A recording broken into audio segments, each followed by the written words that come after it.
The sign of the cat. Chet, pass the fried chicken to our guests, Grandma said. My eyes lingered on the plumper pieces. I knew that our guests served themselves, only the scrawniest parts would be left. That little number means there's a definition at the bottom of the page. Lingered means to stay or do something longer than necessary.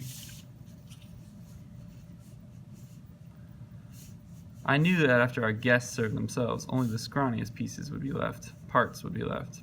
Guests like these men knocked on our door almost every day asking for handouts. They were hopping trains looking for jobs. Handouts is something given for free. Everyone called them askers or hobos, but not Grandma. She reminded me, if your dad hadn't gotten a job at Uncle Will's shop in Florida, he could be riding the rails too. Not my dad. He dressed in neatly pressed clothes. His razor-clean face smelled like Burma shave. These men wore stained, wrinkled clothing and had scraggly beards. Scraggly, thin or untidy in form or appearance. Ray, Tony, and Sal had been the ones to knock on our door tonight. It felt strange to call grown-ups by their first names, but Tony explained, no need for last names in Hooverville. People blamed President Hoover for our country's hard times. So Hooverville is what they called the places where hobos set up camp. Ray passed the chicken plate to me. Only a small drumstick and a tiny wing were left. Your turn, Chet, Grandma smiled. Her eyes weren't smiling, though. Worry weighed down on her like a wet woolen shawl. The days were getting even tougher. Dad sent less money each month. We bartered eggs and milk for flour and sugar. Bartered, to trade or swap something. When I outgrew my shirts, Grandma sewed me new ones using feed sacks.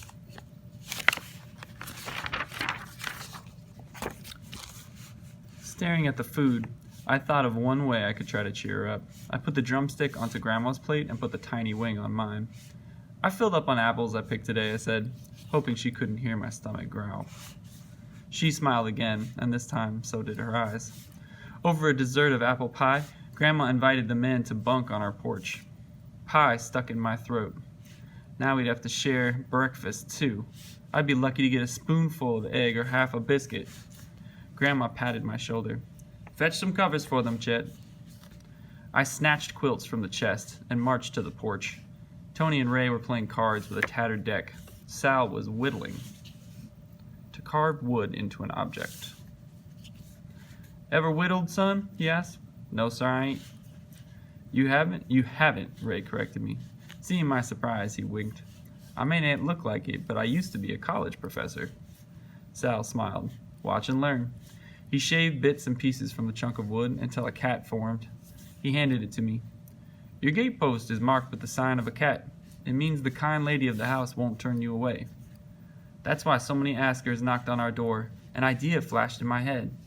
What's a sign would make people stay away? I asked. Tony slashed 3 diagonal lines through the air. It means it's not a safe place. After our guests left in the morning, I checked the gatepost. On the bottom slat, a tiny cat drawn in black coal stared at me. I scrubbed it off with Grandma's detergent, and then drew the symbol Tony had shown me. That night, Grandma and I ate alone. I stuffed myself with sliced ham and buttermilk cornbread, trying not to think about askers going hungry. When I crawled into bed, I had a hard time falling asleep. I'd eaten too much, and my thoughts kept returning to the sign on the gatepost. Part of me wanted to go outside and scrub it off, but I finally drifted to sleep. Chet! A deep voice interrupted my dreams. I cracked open an eye. Moonlight was streaming through my window. Son! I bolted up. Even with his beard and tattered clothing, I recognized him. Dad, you're back! Yes, sirree, he mussed my hair. Uncle Will's shop closed. I hopped a dozen trains to get back home. To make someone's hair messy is must. Soon we were digging into a midnight snack of Grandma's flapjacks. Showered and shaved, Dad looked like himself again. I wondered how many doors he'd knocked on asking for food, the way Tony, Ray, and Sal had. What have you got there, Chet? Dad pointed to Sal's wooden cat sitting by my plate.